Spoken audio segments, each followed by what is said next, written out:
A ver, pensemos en algo. ¿Qué podrían tener en común una taza de café caliente, un auto de carreras a toda velocidad y, no sé, el azar que le ponemos a la comida? Suena a que nada, ¿verdad?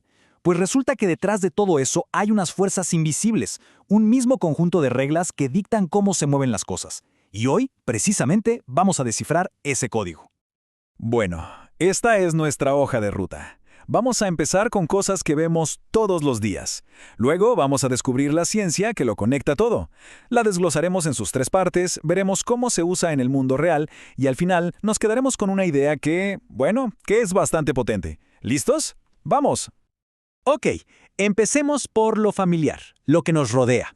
El universo nunca está quieto, ¿cierto? Las cosas se mueven, se mezclan, se calientan, se enfrían. Es un baile constante. Pero, ¿cuáles son las reglas de ese baile? Vamos a plantear un par de misterios para empezar a entenderlo. Aquí va el primer misterio. Uno echa un terrón de azúcar al café y aunque no lo mueva, al rato todo el café está dulce. ¿Por qué? Bueno, es como si las moléculas de azúcar estuvieran en una fiesta súper llena y buscaran desesperadamente un poco de espacio libre para respirar. Se mueven desde donde están todas apretadas hacia donde no hay casi ninguna. Segundo misterio. Ese humito que sale de la taza. Imaginen que las moléculas de agua son como palomitas de maíz. Al calentarse, acumulan tanta energía que, ¡pum!, saltan del líquido y se escapan al aire. Es una fuga constante, un escape en toda regla que llamamos evaporación. Y el tercero. Pensemos en ese auto de carreras. El aire que deja atrás es un caos total, una turbulencia tremenda, que aunque no la vemos, es poderosísima. Entonces, a ver, azúcar, vapor, aire. ¿Qué diablos tienen en común? Parecen cosas totalmente distintas, pero la conexión que tienen es sorprendente. Ahora sí, vamos a ver cómo se ata todo esto.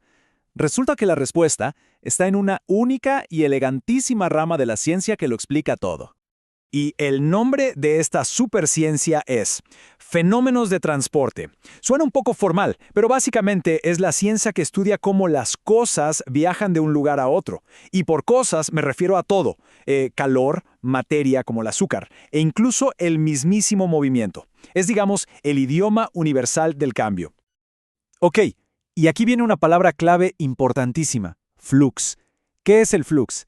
Imaginen que es como contar cuántos autos pasan por un carril de la autopista cada minuto. Mide la cantidad de algo, calor, azúcar, lo que sea, que está cruzando una superficie en un tiempo determinado. En pocas palabras, es la velocidad a la que sucede la transferencia.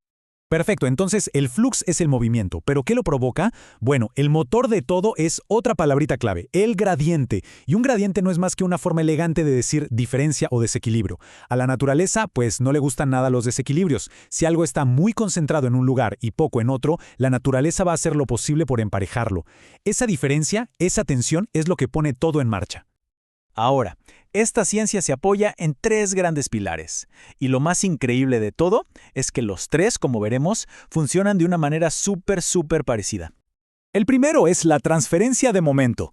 Esto suena complicado, pero en el fondo es la física de cómo se mueven los fluidos. Piensen en el aire o el agua. Las diferentes capas de un fluido, al moverse a distintas velocidades, se frotan unas con otras. A ese efecto de fricción interna le llamamos viscosidad. Y claro, hay una ley para esto, la ley de viscosidad de Newton, que en el fondo dice algo de puro sentido común. Si queremos que una capa de aire se mueva más rápido que la que tiene al lado, hay que aplicar una fuerza. Esa diferencia de velocidad es nuestro gradiente. Y listo, eso es justo lo que crea la resistencia y la estela detrás del auto de carreras. Segundo pilar, la transferencia de calor. Este es más intuitivo, ¿no? El calor siempre, pero siempre, se mueve de donde hay más a donde hay menos. De lo caliente a lo frío, buscando constantemente el equilibrio de temperatura. Y la ley que manda aquí es la ley de Fourier. Volviendo a nuestro café. Esta ley nos dice que mientras más grande sea la diferencia de temperatura entre el café y el aire, o sea, el gradiente, más rápido se va a escapar el calor. Por eso al principio, cuando está hirviendo, el calor se fuga a toda velocidad. Y llegamos al tercer y último pilar, la transferencia de masa. Aquí lo que se estudia es cómo las moléculas de una sustancia se mueven a través de otra. Y la regla, a estas alturas, ya se la imaginan. Se mueven de donde hay mucha concentración a donde hay poca. Y para esto tenemos la ley de Fick, que nos resuelve de lleno el misterio del azúcar. El gradiente, en este caso, es esa diferencia brutal de concentración, un montón de azúcar en el terrón y nada en el resto del café. La ley nos dice que el azúcar se va a esparcir sin parar hasta que todo el café sepa exactamente igual de dulce. Y aquí fíjense bien, es donde todo encaja de forma espectacular. Miren la tabla. Tenemos tres fenómenos que no parecían tener nada que ver: movimiento, calor y materia, y resulta que los tres siguen exactamente la misma lógica. El flux es proporcional a un gradiente. La estructura de la ley es la misma. Cambian los protagonistas, Newton, Fourier, Fick, pero la historia es idéntica. Es de una elegancia increíble. Ok, todo esto es muy bonito, pero ¿para qué sirve en el mundo real?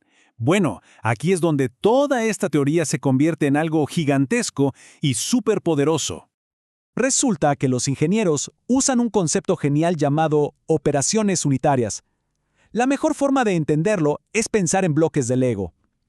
En vez de inventar un proceso nuevo para cada producto, se dieron cuenta de que casi todos los procesos industriales, producir sal, refinar petróleo, lo que se les ocurra, se construyen con las mismas piezas básicas: calentar, enfriar, mezclar, secar, separar. Tomemos la fabricación de sal, por ejemplo. No es más que una secuencia de estas operaciones. Cada uno de esos pasos, cada uno de esos bloques de Lego, desde transportar el agua salada hasta secar los cristales de sal, se diseña y se controla usando precisamente los principios de fenómenos de transporte que acabamos de ver. Y esto que vemos es una herramienta del mundo real. Una torre de pared mojada es un equipo de laboratorio diseñado para una sola cosa: medir con muchísima precisión cómo se transfiere la masa. Con los datos que sacan de aparatos como este, los ingenieros pueden después diseñar equipos industriales que son enormes, gigantescos y súper eficientes. Pero esperen, porque esto va mucho, mucho más allá de las fábricas y los laboratorios. Vamos a ampliar la perspectiva para ver la verdadera escala de todo este asunto. La escala es simplemente alucinante. Como bien dice una de las fuentes, es como si cada ser humano funcionara con algo parecido a una pila de combustible. Pensemos en eso un segundo. El oxígeno que viaja por la sangre hasta nuestras células obedece las leyes de transferencia de masa. Los electrones que se mueven dentro del chip de un celular también. O sea, no hablamos solo de procesos industriales, estamos hablando de las reglas que gobiernan la vida y la tecnología moderna. Y esto nos deja con una última reflexión, que es bastante profunda. ¿Y si el mismo código, las mismas reglas fundamentales que sirven para diseñar una refinería, son también las que diseñan a un ser vivo? Al final, no son solo ecuaciones en una pizarra, son las reglas del juego, son los principios básicos del movimiento y del cambio. Son, en definitiva, el código oculto que da forma a todo nuestro universo, desde la galaxia más lejana hasta la célula más pequeña que hay dentro de nosotros.